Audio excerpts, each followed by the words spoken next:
اب آئیں یہ جنگ کس چیز کی تھی؟ چونکہ شہادت کا واقعہ وہ تو کئی دنوں سے آپ سن رہے ہیں، اس کے اوپر تو میں یہ سمجھتا ہوں کہ آپ کو پورا عبور ہو گیا۔ اب آئیں وہ اصل بات کی طرف کہ اختلاف کس بات کا تھا، کیوں جنگ ہوئی آخر؟ حالانکہ صلح ہو سکتی تھی، جان بچائی جا سکتی تھی، کچھ لوگ کچھ دو کی بات ہو سکتی تھی، بات کیا تھی آخر؟ اللہ اکبر۔ حضرت حسین رضی اللہ تعالیٰ عنہ چاہتے تھے کہ تخت کے اوپر اسلام آئے، اور یزید چاہتا تھا کہ تخت سے اسلام غائب ہو جائے، کیونکہ اسلام کے اندر پابندی ہے، زنا سے پابندی ہے، شراب سے پابندی ہے، اور بہت سی چیزوں سے پابندیاں ہیں۔ تو میں ان پابندیوں کو قبول نہیں کروں گا، وہ کروں گا جو میرا جی چاہے گا۔ اور حسین چاہتے تھے نہیں، تخت کے اوپر اسلام ہو، ہم وہ کریں گے جو اللہ چاہتا ہے، اس کا نبی چاہتا ہے۔ کیونکہ جب تخت پہ اسلام آئے گا تو رعایا کے اندر لمحوں کے اندر اس کے اثار نظر آئیں گے یا نہیں آئیں گے؟ حضرت عمر بن عبدالعزیز جب خلیفہ تھے، بازار کے اندر گفت و شنید کیا ہوتی تھی؟ آج تہجد کی نماز کس نے پڑھی ہے؟ کیا بحث ہوتی تھی؟ تکبیر اولیٰ کے ساتھ کس کس نے نماز پڑھی ہے؟ کتنے سپارے تلاوت کیے ہیں؟ کتنا ذکر و اذکار کیا ہے؟ کیونکہ خلیفہ یہ کام کرتا تھا۔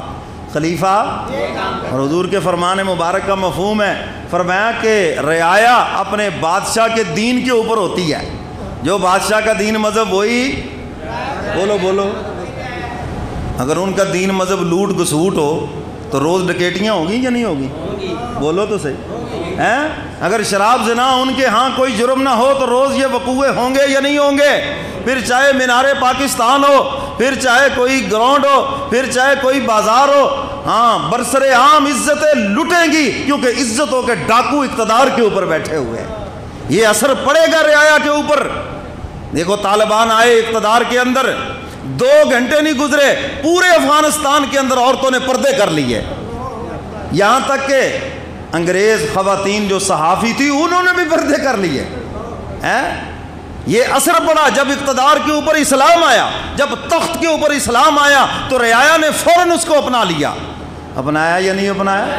فاروق اعظم کا دور خلافت ہے، عدل کے چرچے ہیں کہ نہیں پورے ملک میں؟ زلزلہ آیا تو زمین پہ کوڑا مار کے کہتے ہیں اللہ اکبر، کیوں کانپتی ہے؟ کیا عمر نے تیرے اوپر عدل نہیں کیا؟ کانپتی ہوئی زمین اسی وقت رک گئی۔ تو میرے محترم سامعین، حضرت حسین چاہتے تھے تخت کے اوپر کیا ہو؟ بولو تخت کے اوپر کیا ہو؟ اور یزید کیا چاہتا تھا؟ تخت پر اسلام نہ ہو، نہ اسلام پسند لوگ ہوں، نہ اسلام ہو، بلکہ من مانیاں ہوں تخت کے اوپر۔ اور حضرت حسین کہتے ہیں کہ تخت کے اوپر کیا ہو؟ ہم کیا کہتے ہیں؟ میں اور آپ، یہ پوچھا تو ہم سے جانا ہے یا نہیں جانا؟ سیدہ شباب و اہل الجنہ حضرت حسین جنت کے سردار ہیں یا نہیں؟ تو سردار کو حق ہے یا نہیں قیامت کے دن پوچھے ادھر آؤ بھئی، ایک یزید چاہتا تھا، ایک میں چاہتا تھا، اور ظالمہ تم بتاؤ کہ تم کس طرف تھے؟ یزید کی طرف تھے یا حسین کی طرف تھے؟ میں تو چاہتا تھا تخت کے اوپر اسلام ہو، اور یزید چاہتا تھا تخت کے اوپر منمانی ہو، تخت کے اوپر بادشاہت ہو، تخت کے اوپر زنا ہو، تخت کے اوپر شراب و کباب ہو، دنیا کے مزے ہوں۔ حسین چاہتا تھا تخت کے اوپر اللہ اس کے رسول کا حکم ہو۔ بتاؤ تو صحیح تم کدھر تھے؟ یہ حق و باطل کی جنگ تو روز اول سے ہے اور اس نے قیامت تک رہنا ہے۔ یہ صرف کربلائی واقعہ نہیں ہے، یہ اور بھی بڑے کربلا برپا ہیں اور قیامت تک ہوتے رہیں گے۔ تم کدھر کھڑے ہو؟ حضرت ابراہیم علیہ السلام جب آگ میں گئے، حق و باطل کی جنگ نہیں تھی؟ کیوں جی تھی یا نہیں تھی؟ کرلا آ گیا، اس نے کیا کیا؟ پھونکے ماری، آگ اور تیز ہو جائے، خلیل جل جائے، ہیں؟ کیا اس کی پھونکوں سے آگ تیز ہو گئی؟ لیکن اللہ فرماتے ہیں نتیجہ تمہارے ذمے نہیں ہے، کوشش تمہارے ذمے ہے۔ ہم نے کوشش پر تمہیں اجر دینا ہے، جو تم نے کوشش کی، نتیجہ میرے پاس ہے، جو میں چاہوں گا سو کروں گا۔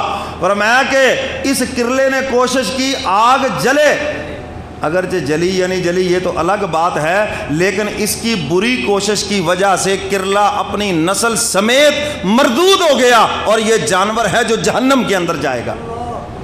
اب آ گئی وہ چڑیا، چونچ میں پانی کا قطرہ لے کے آ رہی ہے، اور آ کے اتنی بڑی جو 40 میل میں پھیلی ہوئی آگ ہے، جس کے بیچ میں ابراہیم علیہ السلام بیٹھے ہیں، سبحان اللہ۔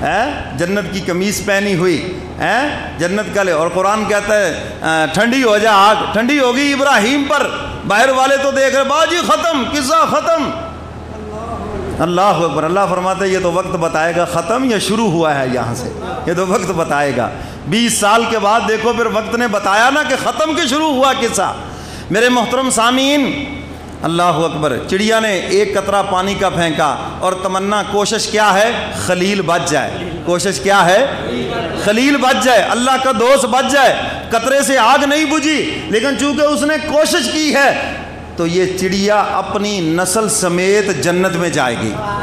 جو جانور جنت میں جائیں گے ان میں چڑیا بھی ہے، ان میں اصحاب کہف کا کتا بھی ہے۔ اور تو کیوں ان کے ساتھ ہے؟ وہ کہتا ہے میں ان کی حفاظت کے لیے ہوں تاکہ خدا کے پیارے بچ جائیں، تاکہ خدا کے۔ حضرت تھانوی رحمت اللہ علیہ فرماتے ہیں اے ظالموں کچھ اور نہیں ہوتا تو پیاروں کے ساتھ ہو جاؤ، اور پیاروں کے ساتھ کا تو کتا بھی جنت میں جائے گا۔ تم تو انسان ہو، اشرف المخلوقات ہو، انشاءاللہ تم کبھی بھی محروم نہیں رہو گے۔ خدا کے دشمنوں کے ساتھ ہو کے فخر کرتے ہو، خدا کے پیاروں کے ساتھ ہو کے فخر کرو، اور یہ پیاروں کا ساتھ ہی تمہیں جنت میں لے جائے گا۔ اور فرمایا دیکھو یہ اصحاب کہف کا کتا نہ کو نماز پڑھی نہ کو کلمہ، کچھ بھی نہیں کیا، صرف خدا کے پیاروں کا ساتھ دیا ہے، غار کے اوپر ٹانگیں پھیلا کے بیٹھا ہے۔ قرآن نے اس کا تذکرہ کیا ہے 15ویں پارے کے اندر، ان کی حفاظت کے لیے بیٹھا ہے۔ فرمایا تو میرے پیاروں کی حفاظت کے لیے بیٹھا ہے، حفاظت تو میں نے کرنی ہے، نتیجہ تو میرے پاس ہے، لیکن تو نے یہ کوشش کی ہے، اس کوشش کے بدلے کتے تو بھی جنت میں جائے گا۔ میرے محترم سامعین، حق و باطل کا مارکا تو روز اول سے ہے، اور دیکھا جائے گا ہماری کوشش کیا ہے۔ اور جس نے اس کے لیے اچھائی کے لیے کوشش کی ہے اپنی کوشش پر جنت میں جائے گا، اور جس نے برائی کے لیے کوشش کی ہے کوشش پر وہ جہنم کے اندر جائے گا۔ حسین چاہتے تھے تخت کے اوپر کیا ہو؟ سارے بولو، تخت کے اوپر کیا ہو؟ اسلام ہو۔ یزید چاہتا تھا تخت کے اوپر اسلام نہ ہو۔ حسین چاہتے تھے سارے نمازی بن جائیں، یزید کیا چاہتا تھا؟ حسین چاہتا تھا اللہ اکبر سارے قرآن کے حافظ بن جائیں۔ چلو حافظ نہیں تو کم از کم اپنی اولادوں کو حافظ بنا لیں، چلو اولادوں کو بھی حافظ نہ بنائیں، کم از کم قرآن پڑھنے والے بن جائیں۔ یزید کیا چاہتا تھا؟ سارے قرآن تو دور ہو جائیں، سارے قرآن سے اللہ اکبر۔ حسین چاہتے تھے سارے سچ بولنے والے بنے، میں بھی سچا، میرا نانا بھی سچا، میرے نانے کا دین بھی سچا، ہم جس رب کی مخلوق ہیں ہمارا رب بھی سچا ہے۔ حسین چاہتے تھے سارے کیا بن جائیں؟ سارے کیا بن جائیں؟ اور یزید کیا چاہتا تھا؟ بولو بولو، سارے جھوٹ بولے، سارے جھوٹے بھراڑیے، یو ٹرن سرکار بن جائیں، سارے کیا بن جائے؟ یہ یزید چاہتا تھا۔ اللہ اکبر۔ حسین چاہتے تھے سارے رزق حلال کا اہتمام کریں، یزید چاہتا تھا چلنے دو، جو بھی آتا ہے آنے دو، بس ٹھیک ہے۔ یہی تو لڑائی تھی، یہی تو فرق تھا۔ اللہ اکبر۔ حسین چاہتے تھے سب دیندار بن جائیں، یزید کیا چاہتا تھا؟ سارے بے دین بن جائیں، سارے کیا بن جائیں؟ اب قیامت کے دن جب میدان لگے گا حضرت حسین کھڑے ہوں گے، کیونکہ وہ جنت کے سردار ہیں، تو سردار کو حق تو حاصل ہے نا، وہ پوچھے کیوں جی سردار کو حق ہے یا نہیں؟ سردار پوچھے گا آؤ بھی ادھر، کام کیا تم نے یزید والے اور جنت میں میرے ساتھ جانا چاہتے ہو؟ یزید کی فیکٹری میں کام کرتے رہے، سارے کام یزیدی تم نے کیے، جھوٹ بھی بولتے رہے، شراب بھی پیتے رہے، زنا میں بھی مبتلا رہے، بے دین بن کر رہے، دینداروں سے نفرت کرتے رہے، ان کے تو قریب بھی نہیں آئے، مزدوری آج حسین سے لینے آ گئے ہو؟ حسین کے راہ پر تو چلو نا، حسین کے رستے پر تو چلو نا۔ میرے محترم سامعین، میں اور آپ بھی دیکھ لیں ہمارا کردار کرلے والا ہے یا اس چڑیا والا ہے۔ یہ سوالیہ انداز میں دعوت فکر آپ کے دلوں میں چھوڑنا چاہتا ہوں۔ حسین حق کے لیے آئے، حسین اسلام کے لیے آئے، حسین چاہتے تھے تخت کے اوپر اسلام رہے، حسین چاہتے تھے تخت کے اوپر اللہ اس کے رسول کا قانون رہے، اور یزید سب اس کے خلاف چاہتا تھا۔ یہی جنگ تھی دونوں کے درمیان، اور آج ہم دیکھ لیں اس جنگ میں کس طرف کھڑے ہیں۔ کتنے سال ہو گئے پاکستان کو بنے ہوئے؟ بولو بولو، اور بنا کس لیے تھا؟ آگے اسلام۔ کون رکاوٹ ہے؟ میں اور آپ۔ کون رکاوٹ ہے؟ بولو، میں اور آپ رکاوٹ ہیں، ہمارے مفادات رکاوٹ ہیں۔ ہاں، ہمارے ذاتی مفادات رکاوٹ ہیں آج اس کے اندر، ورنہ ملک تو بنایا تھا اسلام کے لیے۔ اور یہ دنیا کے اندر عظیم ترین خطہ ہے جس میں ہر موسم ہے، ہر فروٹ ہے، ہر اناج ہے، ہر پھل ہے یہاں پر، اور جس کو انگریز بھی سونے کی چڑیا کہتا تھا ہیں۔ اگر ہم اس طرف چلتے جس مقصد کے لیے ملک بنایا تو آج ہم مقروض نہ ہوتے، آج ہم ذلت و رسوا نہ ہوتے۔ اور کبھی ایٹمی طاقتیں بھی ذلیل ہوا کرتی ہیں، ان کی تو دنیا میں یہ جو ایٹمی ملک ہے، ہم ایٹمی ہو کر بھی دیکھ لو کیا بن گئے۔ میرے محترم سامعین، وجہ کیا ہے؟ سب کچھ ہونے کے باوجود جس مقصد کے لیے ہم نے ملک بنایا ہم ادھر چلے ہی نہیں۔ چلے ادھر؟ کون رکاوٹ ہے اس میں؟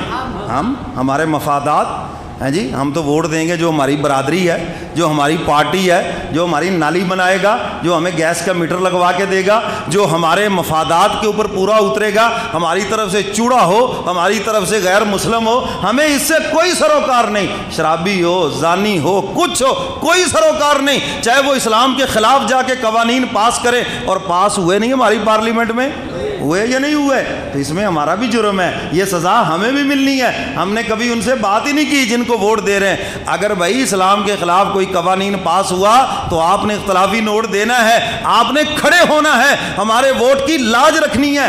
ہم نے ووٹ آپ کو اس لیے نہیں دیا کہ آپ اسلام مخالف قوانین پاس ہوں تو آپ بھی ان کے ساتھ ہو جائے، کبھی کی ہے بات ہم نے؟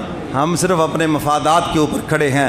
میرے محترم سامعین، حسین نے قیامت کے دن پوچھنا ہے، ہاں بھئی یزید سے میری جنگ تھی، بتاؤ تم کام یزیدی کر کے آئے ہو یا حسینی کر کے آئے ہو؟ تو میں نوجوانوں آپ سے بھی کہتا ہوں، حسین جنت کے جوانوں کے سردار ہیں، تو سردار نے پھر پوچھنا تو ہے نا، کیوں جی؟ اور حسین کی شان کیا ہے؟ جنت کے جوانوں کے سردار ہیں۔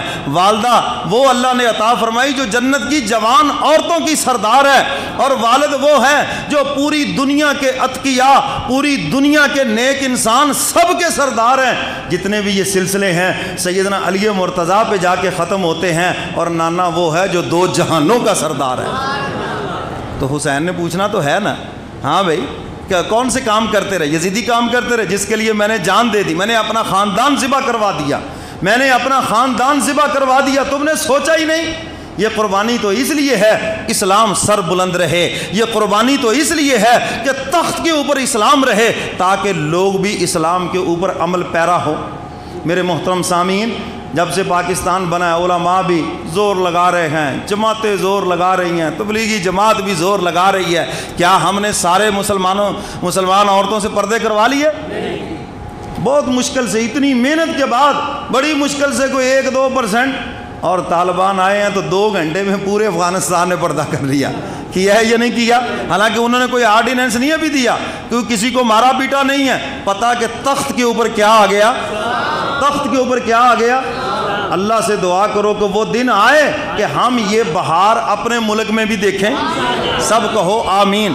کم از کم کوشش اور دعا تو کرتے رہنا چاہیے یا نہیں؟ ذہن تو ہونا چاہیے، تمنا تو اندر ہونی چاہیے کہ کبھی تخت کے اوپر اسلام آئے اور ہمارا جو ملک ہے پوری دنیا کے اندر اسلام کی وہ مثال بن جائے، پوری دنیا اس کے پیچھے چلنے پہ مجبور ہو جائے۔ دیکھو جی، پاکستان کے اندر اسلامی قوانین کا نفاذ ہوا اور اس کی بہاریں آئیں تو ساری دنیا پیچھے چلنے پہ انشاءاللہ مجبور ہوں گی۔ اللہ مجھے اور آپ کو قرآن و سنت پہ عمل کی توفیق عطا فرمائے۔ وآخر دعوانا